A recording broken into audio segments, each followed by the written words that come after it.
নমস্কার শ্রোতাবৃন্দ, আশা করি আপনারা ভালোই আছেন। আজকের গল্প ভুতুড়ে গ্রাম। অনেক দিনের কথা। খুলনা অবধি নতুন রেল লাইন বসেছে। একটা স্টেশন ঝিকরগাছি। শ্রাবণ মাস, সারাদিন ঝুপঝুপে বৃষ্টি। সন্ধ্যা থেকে একটুখানি ধরেছে। রাত্রি 8:30টায় কলকাতার ট্রেন ঝিকরগাছি এসে থামল। দুর্যোগে মোটেই ভিড় নেই। 3-4 জন গাড়িতে উঠল। নামলো একটি মাত্র যুবা পুরুষ, নাম বিনোদ। কাছাকাছি সাদিপুর গাঁয়ের মাখনলাল করের জামাই। তার ছোট মেয়ে চঞ্চলার সঙ্গে বিয়ে হয়েছে বছর 2 আগে। পুনায় থাকে বিনোদ, মিলিটারিতে চাকরি করে। সম্প্রতি বাসা পেয়েছে, বউকে নতুন বাসায় নিয়ে যাবে। 1 সপ্তাহের ছুটি নিয়ে শ্বশুর বাড়ি যাচ্ছে। এরপর ভাদ্র মাস পড়ে যাবে। শ্বশুর শাশুড়ি তখন মেয়ে পাঠাবেন না, সেই জন্যই তাড়াতাড়ি। স্টেশনে নেবে বিনোদ গেট পেরিয়ে বেরুলো। তাকিয়ে তাকিয়ে দেখে কোনো দিকে জনমানব দেখা যায় না। আরও 2বার সে শ্বশুর বাড়ি এসেছে, পথ মোটামুটি জানা। তবু ভালো করে একবার স্টেশন মাস্টারের কাছে জিজ্ঞাসাবাদ করে নেবে। অফিস ঘরে দরজা ঝাঁকাচ্ছে। মাস্টারমশাই, মাস্টারমশাই। দরজা ভিতর থেকে বন্ধ। আলো জ্বলছে। স্টেশন মাস্টার আছেন অফিসে, কিন্তু সাড়া দিচ্ছেন না।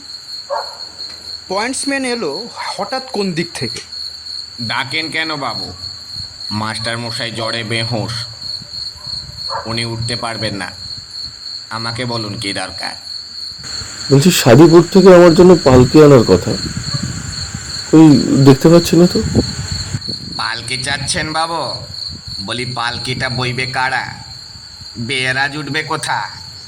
ম্যালেরিয়ার নতুন আমদানি, ঘরে ঘরে মেয়ে মর্দ সকলের জ্বর। একবারটি বার্লি রেতে দেবার মানুষ জোটে না, আপনার মাথায় পালকির শখ চাপলো এখন। সারাদিন খাওয়া হয়নি বিনোদের, বড় ক্লান্ত। একবার ভাবলো রাত্রিটা স্টেশনে কাটিয়ে সকালবেলা বেরোবে, কিন্তু সামান্য পথ মাইল 3 বেশি নয়। পথে নেমে পড়ল বিনোদ। হনহন করে চলছে। হাত ঘড়িতে 9টা। সন্ধ্যা রাত্রি বলা যায়। এরই মধ্যে চারিদিক একেবারে নিশুতি। রাস্তার জল কলকল করে নালায় পড়ছে। ব্যাঙ ডাকছে গ্যাং গ্যাং। বাদুড়ের ঝাঁক উঠছে মাথার উপরে। শ্বশুরবাড়ি পৌঁছে গেল। অবস্থা ভালো এদের। পাকা কোঠা বাড়ি, বৈঠকখানা অন্ধকার।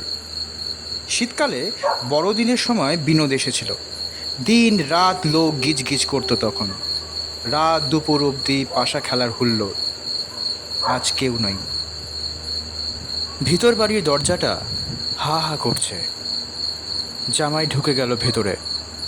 বারান্দা দিয়ে যাচ্ছে শব্দ সাড়া করে, কাশছে। একজন কেউ বেরিয়ে আসো। কি আশ্চর্য, গেলেন কোথা সব? এইরকম ভাবছে, কোন দিক থেকে ঘোমটা দেওয়া এক বউ এসে সামনে দাঁড়ালো। বিনোদ হকচকিয়ে যায়। তাড়াতাড়ি পরিচয় দিল।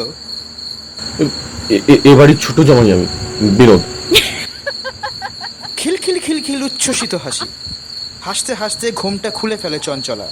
বিনোদের সঙ্গে এই মেয়ের বিয়ে হয়েছে। চঞ্চলা আগে আগে চলছে।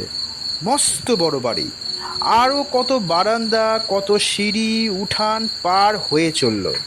এক সময় বিনোদ সেই আগের প্রশ্ন করে, মানুষ দেখিনে, গেলেন কোথায় এরা সব? চঞ্চলা বলে, ঝিকরগাছি আমার পিসির বাড়ি। পিসির মেয়ের বিয়ে আজ, বাড়ি শুদ্ধ সেখানে চলে গেছেন। আমারও যাবার কথা, কিন্তু জ্বর থেকে উঠে সবে কাল অন্নপথ্য করেছি কি না। ঘরের মধ্যে এসে গেছে দুজনা। কুলুঙ্গিতে প্রদীপ। প্রদীপের আলোয় বিনোদ চঞ্চলার দিকে ভালো করে তাকালো। অসুখ করেছিল চেহারায়, তা বোঝা যায় না। আগে যেমন দেখে গেছে তেমনই। চঞ্চলার চেহারা ও স্বাস্থ্য চমৎকার। বিনোদ বলে, এত বড় বাড়ির মধ্যে একলা একটি প্রাণী ভয় হচ্ছে না তোমার? একলা কেন হব? বুড়ো দারোয়ান আর গোবিন্দ চাকর রয়েছে, তারা বৈঠকখানায়। সৌদামিনী ঝিও আছে। শরীর খারাপ বলে সকাল সকাল শুয়ে পড়েছে, ডাক দিলে এসে পড়বে।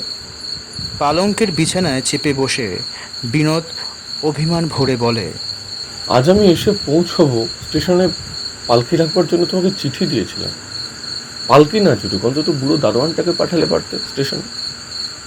চঞ্চলা ঘাড় নাড়ল। চিঠি পৌঁছয়নি, পৌঁছবার উপায়ও নেই। পোস্টমাস্টার পিয়ন দুটোই মারা গেছে। যে রানার ডাক বয়ে আনতো সেও নাকি নেই। কথাবার্তার মধ্যে একসময় বিনোদ বলে, তোমার কাছে বলতে কি সারাদিন ভাত জোটেনি, ভীষণ খিদে পেয়েছে। খিদের চোটে মুখে আমার কথা সরছে না, তাড়াতাড়ি চারটি ভাত ফুটিয়ে দিতে পারো তো দেখো। চঞ্চলা ব্যস্ত হয়ে উঠে পড়ল। চিচি, আগে বলতে হয়। চাল ডালে খিচুড়ি চাপিয়ে দিয়ে গে, তাড়াতাড়ি হবে। তরকারির হাঙ্গামায় যাব না। শুয়ে থাকো, তুমি বিশ্রাম করো, এসে ডাকবো তোমার। এই ঘরটায় বিনোদ আগেও থেকে গেছে। পেছনে খিড়কির বাগান, অনেক লোকের আনাগোনা যেন বাইরে ফিস ফিস কথাবার্তা। কে রে? গোবিন্দ নাকি ওখানে? জবাব নেই। একা গোবিন্দ কিংবা 2-4 জন মানুষ নয়, অনেক অনেক। বাড়ির সকলে নিমন্ত্রণে গিয়েছে। এত লোক তবে কোথা থেকে আসে? উকি দিয়ে দেখলো জানলার বাইরে জ্যোৎস্না উজ্জ্বল হয়েছে এখন। না, কিছুই নয়। কিন্তু যেই মাত্র ভিতর দিকে সরে আসে, আবার সেই পাতার খসখসানি, চাপা গলায় সলা পরামর্শ।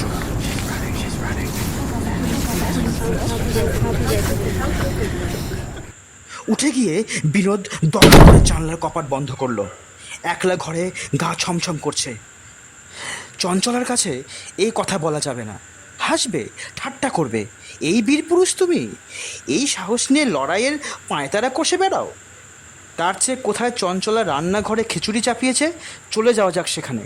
রান্না চলবে আর গল্প হবে দুজনায়। পা টিপে টিপে নিঃসারে যাচ্ছে, হঠাৎ ঢুকে পড়ে চঞ্চলাকে চমকে দেবে।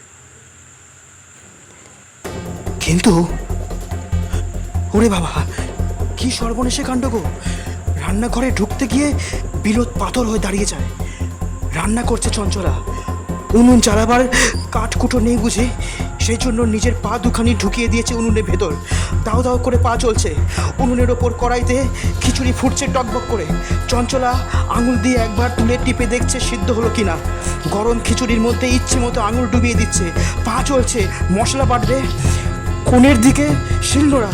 চঞ্চলা উঠবার চো নেই, পা তুললেই তো নিভে যাবে উনুন। হাত বাড়ালো শিলনোড়া আনবার জন্য।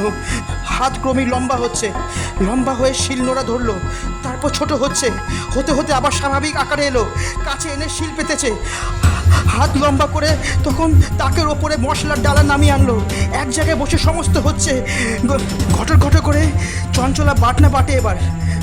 বিনোদ রুদ্ধ নিঃশ্বাসে দেখে সব তাকিয়ে, পা দুটো খুঁটির মতন অনড় হয়ে গেছে। দেখছে এক দৃষ্টিতে। খিচুড়ি নামিয়ে চঞ্চলা থালায় ঢালে, পিঁড়ি পেতে ঠাই করলো। জলের গেলাস দিলে পাশে। পাতিলেবুর কথা মনে হলো বুঝি এই সময়। জানলার গড়াত দিয়ে হাত বের করে দেয়। লম্বা হচ্ছে হাত, আরও আরও। হাত 50 তো হবেই। ডান হাত সেই অবধি বাড়িয়ে পটপট করে গোটা 4 লেবু ছেড়ে হাত আবার গুটিয়ে আনে। হঠাৎ বিনোদ যেন সংবিত পেয়ে যায়, উঠে কি পড়ি ছুটছে। ছুটতে ছুটতে অন্ধকার কাটিয়ে বিনোদ ফাঁকা এলো।